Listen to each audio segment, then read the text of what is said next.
This is Mr. Anderson, and this is our Chapter 8 Rational Expression Review.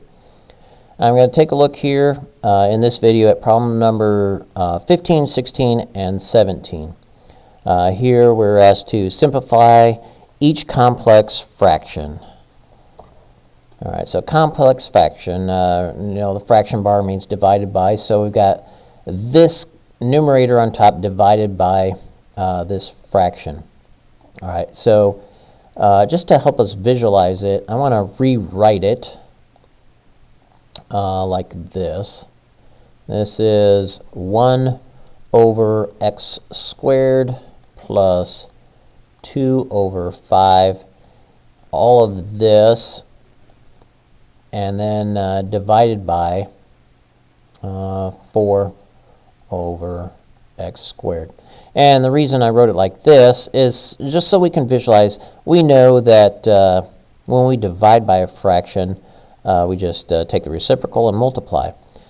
So the plan of attack here is that I combine these two, all right, adding fractions, and then I'll have a fraction and then just multiply by the reciprocal of this fraction. So that's the plan of attack here. So first thing I want to do is combine these by adding these fractions here. Alright, so we need our least common multiple, our common denominator, and over on this side, our least common multiple is going to be 5x squared. Alright, because write down all the factors from this first denominator here, which is x times x, and then for the second denominator, write down what's not already there. Well, there's not a 5 there. So we have the 5 represented here in 5x squared, and we got the x squared represented in our least common multiple. All right, so we've got to make each one of these the common denominator. So this one here, I'm going to have to multiply by 5 over 5. And this one here, I'm going to have to multiply by x squared over x squared. All right, now I'm free to add these numerators. All right, so I've got 5 plus 2x squared. 2x squared. And I'm dividing by this fraction here. So we know that if we multiply by the reciprocal, that's the same thing as dividing by that fraction. So we'll multiply by the reciprocal, x squared over 4.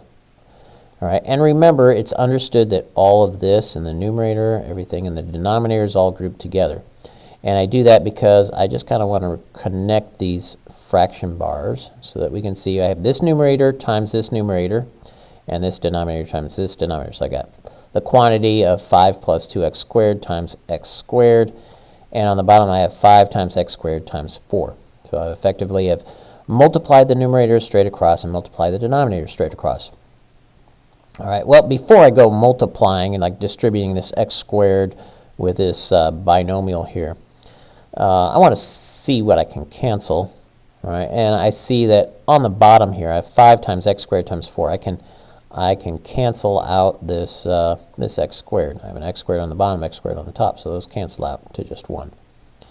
All right, and then all I have left on the bottom is 5 times 4, and I got 5 plus 2x squared on top. It doesn't look like anything else can cancel out.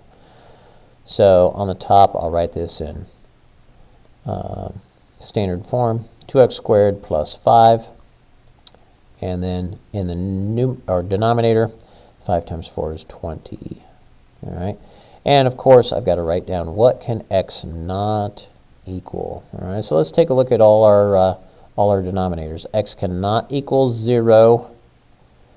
If x equaled 0, then I'd be dividing by 0. So x can just not equal 0. All right, there is our answer. All right, let's take a look at number 16. All right, number 16, same idea here. I have got, I'll rewrite this, 4 over x plus 1 divided by, this time I have to add these two in the bottom, divided by all of this. This is all grouped together, divided by 1 over x plus 3 over x plus 1. So the plan of attack for this one, add these two fractions first, then whatever I end up with there, I'm going to flip it, take the reciprocal so that I can multiply this fraction with this single fraction here.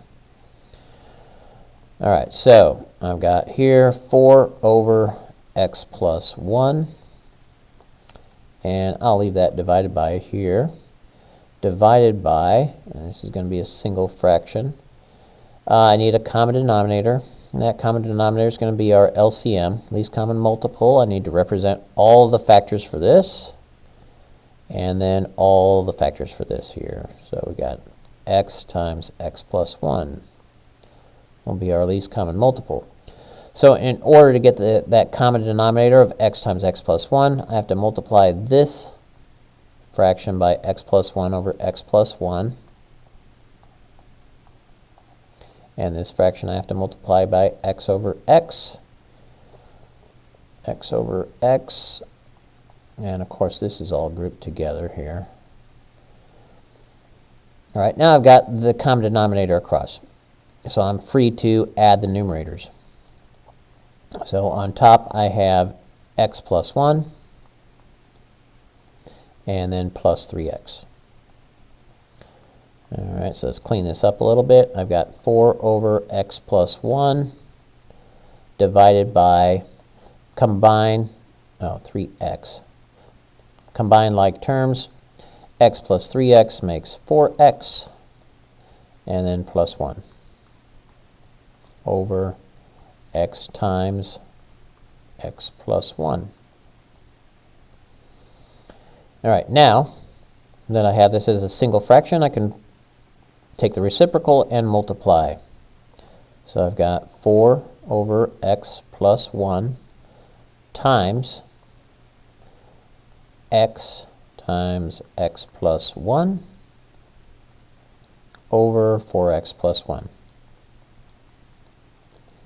Alright, this is all grouped together, and this is all grouped together, and I can just connect these fraction bars.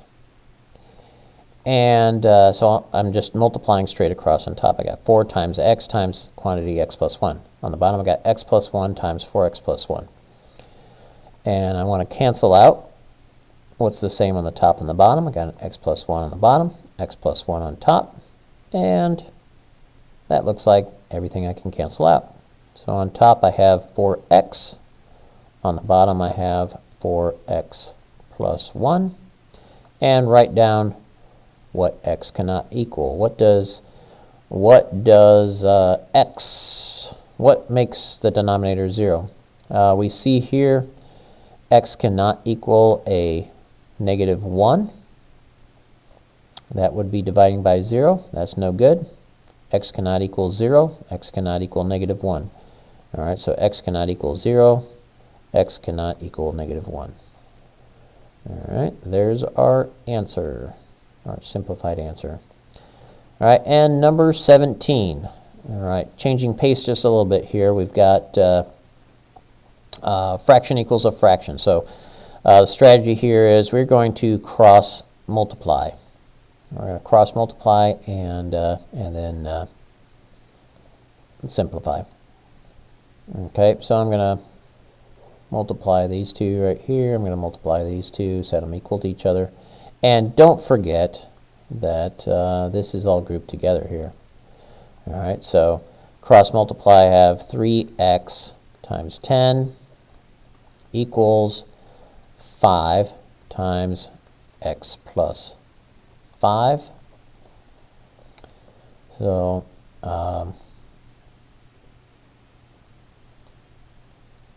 well, yeah, let's just combine this. Alright, and then we've got, we're going to distribute that. Let's go ahead and do that. 5 times, yeah, I don't even want to do that yet. Let's divide out that 5. Alright, from both sides. All right, so I got 5 times x plus 5. Let's go ahead and divide that out. And divide by 5 here on each side. All right, so I'm dividing by 5 on each side. That leaves me with x plus 5 on this side. And on the other side, I've got 6x equals x plus 5. Of course, the goal is to get x by itself, so move that x to the other side. Subtract x, and I've got 5x equals 5. Divide by 5 to get x all by itself, and we have x equals 1. All right, so there's our possible solution, but remember, we've got to check for extraneous solutions here, so that means we've got to plug it back in. All right, so plugging it back into our original equation, we were saying it's 3 times 1 over 5, and we're saying, does this equal 1 plus 5? Wherever we see an x, we have to plug in a 1, because that's our possible solution. So we got 3 over 5. Does this equal 6 over 10? And yes, 6 over 10 simplifies to 3 over 5. This is good to go. All right, so that makes this solution good to go. If this was not equal, all right, then that solution would be no good. All right, I hope this video was helpful.